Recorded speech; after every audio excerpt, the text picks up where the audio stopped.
Hello guys, मैं हूँ chicken biryani. मेरे चैनल को सब्सक्राइब करें और टिकटॉक पर भी फॉलो कर दो यार। आज की वीडियो मेरी ज़िंदगी की सबसे ख़तरनाक स्टोरी है, बल्कि ये कह सकते हैं कि अगर मेरे साथ वो हो जाता तो मैं आज आपको ये स्टोरी ना सुना रही होती। चलो फिर स्टोरी स्टार्ट करते हैं। ये स्टोरी तब की है जब मैं छुन्नी काकी यानी कि छोटी बच्ची हो क्या थी। अन्नी भी नहीं कोई निक्की सी मैं चंगी भली होश सा। मैं 12-13 ईयर्स की थी, 8th क्लास की स्टूडेंट थी।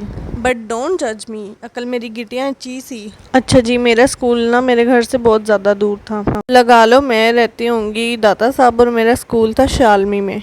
सुबह के टाइम तो मेरे पापा मुझे छोड़ आते थे, लेकिन वापसी पे मैं अपनी दोस्त के साथ आती थी लोकल चिंग चिंग पे। मेरी दोस्त मेरे से पिछली गली में रहती थी और मेरी क्लास में ही पढ़ती थी। ज़माने में ना कोई व्हाट्सएप नहीं होता था कि अपनी दोस्त को एक दिन पहले ही मैसेज कर दो कि मैं नहीं आना तो तू भी ना आई, क्योंकि जाती मैं अपने पापा के साथ थी तो स्कूल जाकर ही पता चलता था कि वो आई हुई है कि नहीं। वापसी पे मैंने उसके साथ आना होता था। गर्मियों के दिन थे, स्कूल में पहुंच गई, वहां पर जाके देखा मेरी दोस्त ही नहीं आई। मुझे कोई टेंशन नहीं हुई, क्योंकि ना उसकी एक कज़न भी थी जो कि 2-3 स्टॉप पीछे मेरे घर से उतरती थी। वो पहले ही उतर जाती होती थी, मैं और मेरी दोस्त इकट्ठे घर जाते थे क्योंकि वो पिछली गली में रहती थी। तो मैंने सोचा चलो वो नहीं आई तो मैं उसके साथ चली जाऊँगी, वो पीछे ही उतर जाएगी, मैं आगे अकेली चली जाऊँगी। Chill, everything chill. असल मसला हुआ छुट्टी के टाइम। छुट्टी का टाइम जैसे ही हुआ, हमने बाहर जाके गेट से बाहर चिंग चिंग ढूंढना शुरू की, लेकिन टन टन उस दिन थी चिंग चिंग की हड़ताल।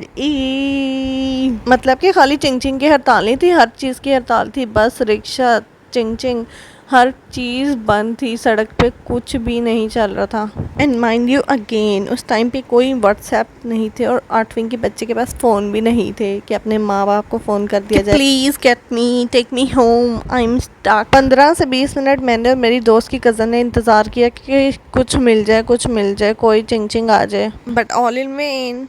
फिर हमने डिसाइड किया कि लेट्स वॉक। देखो चलते चलते कुछ ना कुछ तो मिल ही जाएगा। अगर हम इधर ही खड़े रहे तो फिर हम इधर ही खड़े रहेंगे, क्योंकि पहले ही बहुत ज़्यादा टाइम वेस्ट हो चुका है। और ये याद रखो कि इतनी ज़्यादा गर्मी थी कि हमारे दिमाग पिघल रहे थे। आजकल के चूचे चूचियाँ मुझे ये ना कहना शुरू कर दें कि उबर करा लेती, क्रीम करा लेती। भाई मैं बहुत पुरानी बात बता रही हूँ, जब मैं छोटी बच्ची थी। खैर हमने चलना शुरू किया। हम चलते गए, चलते आधा रास्ता ऐसे ही पैदल गुजर गया, यहाँ तक कि उस लड़की का घर आ गया और वो अपने घर की तरफ मुड़ गई और मैं रह गई अकेली। तो कोई रिक्शा मिलता भी तो मैं अकेली कभी ना बैठती, क्योंकि मुझे इतनी अकल ही नहीं थी। मुझे रिक्शा कराना ही नहीं आता था उस ज़माने में।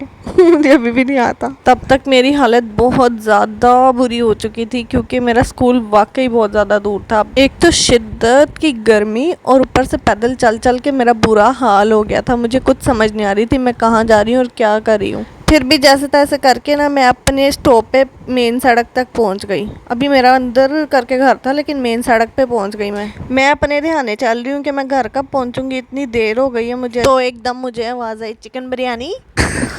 मैं अपना असली नाम रिवील नहीं कर सकती, उसने मेरा असली नाम बोला था। यहीं से मेरी बेवकूफ़ी की दास्तान स्टार्ट होती है। मैंने देखा आवाज़ कहाँ से आई है, तो वो सामने एक आदमी साइकिल के ऊपर था। कहता, ओ बिरयानी बिरयानी, कैसी हो तुम, कितनी बड़ी हो गई हो तुम, मुझे पहचाना, मैं तुम्हारा चाचू हूँ। मम्मा कैसी हैं बेटा, पापा कैसे हैं? एंड मी डम्ब औरत, ओ सॉरी बच्ची थी, आई सेड मैं ठीक हूँ, आप कैसे हैं? व्हाट द हेल, उसने मुझे मेरे नाम से बुलाया और कहा मैं तुम्हारा चाचू हूँ। तो मैं फ्लैट हो गई और मैंने कहा हाँ हाँ मैं ठीक हूँ, आप कैसे हैं? ना जान ना पहचान, और मैंने उसे अपना रिश्तेदार मान लिया। Wow, slow claps for me. मैंने कहा जी अंकल क्या काम है आपको? कहता है मैं आपके पापा का दोस्त हूँ, मैं आपके घर भी आया था, आप मुझे भूल गए हो, मैं आपका चाचू हूँ। ऊपर से उसने मुझे बुलाया ही मेरे नाम से तक, चिकन बिरयानी। मैं वाकई समझ गई कि वो वाकई मेरे पापा का दोस्त है, और उसकी शक्ल ना मेरे पापा के एक असली दोस्त से मिल भी रही थी। मुझे डाउट था कि कहीं ये वही तो नहीं। यार अभी मैं अपने दिमाग में प्रोसेस ही कर रही थी कि वो है भी या नहीं। तो वो कहता बेटा आपके पापा ने मुझे भेजा, उन्होंने मुझे एक मोबाइल, एक सिम और 20,000 रुपए दिए हैं कि मेरी बेटी आएगी उसको दे देना। मैंने कहा ठीक है अंकल दे दे मुझे। आगे से कहता नहीं नहीं इधर मेरे पास अभी नहीं है, तुम मेरे साथ चलो, मेरे दोस्त की दुकान पे मैंने ये चीज़ें रखवाई हुई हैं। मेरे अंदर की जिम्मेदार, फर्मा बद्दार और पता नहीं कौन कौन सी दार बेटी जाग गई कि यस मेरे पापा ने मुझे कहा, मेरे पापा ने इसको भेजा, तो चलो मैं इससे लूँगी। And I said to him, पलक झपकने से भी पहले कि चलो uncle let's go get the money, phone and SIM.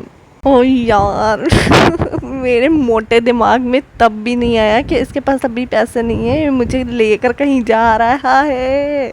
मुझे चाचू पे और चाचू को मुझ पे पूरा यकीन हो गया। चाचू ने एक हाथ में साइकिल और दूसरे हाथ में मेरा हाथ, माय फ्रिकिंग हैंड, मेरा हाथ पकड़ लिया और कहा चलो बेटे। एंड मेरे मज़े से अपना हाथ पकड़ा लिया और कहा चलो चाचू।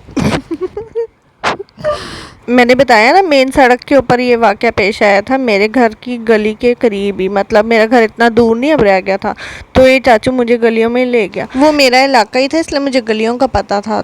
ये बात शायद चाचू को नहीं पता थी। शायद चलते चलते ना चाचू ने कहा तुम्हारे बैग में कोई पेंसिल और कॉपी है? मैंने कहा जी चाचू। तो वो आदमी कहता कि अपने पापा का नंबर तो जरा लिख कर देना कॉपी पे। I said uncle why not, sure sure, आप ही तो मेरे रियल चाचू। तो अंकल ने अपनी साइकिल रोकी, मैंने अपना बस्ता खोला, उसके अंदर कॉपी और पेंसिल निकाली, अपना नंबर लिखने लगी। तो अंकल कहते नहीं नहीं रुक जाओ, अब आगे जाके लिखवा देना। मैंने कहा ठीक है यार। लिटरली एक लम्हे के लिए भी मेरे जहन में नहीं आया कि ये आदमी कुछ और है। मैं तो बस चली जा रही थी, पता नहीं किस खुशी में।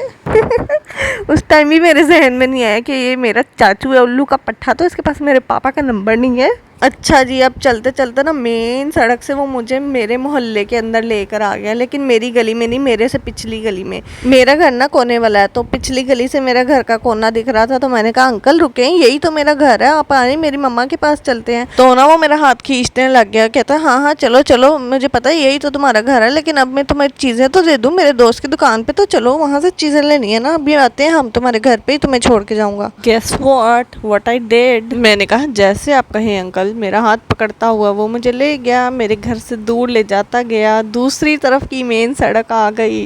मोहल्ले में जब रहो ना, तो मेन सड़क पे जो दुकानें होती है ना, वहीं से हम लोग चीज़ें वगैरह लेते थे, तो उधर के दुकानदार भी मुझे जानते होते थे। मैं इतनी डम शायद इसलिए हो गई थी क्योंकि मैं बहुत ज़्यादा दूर से पैदल चल के आ रही थी, मेरा दिमाग पहले ही बंद हो चुका था, इसलिए मुझे लगता है मेरे साथ ये हुआ।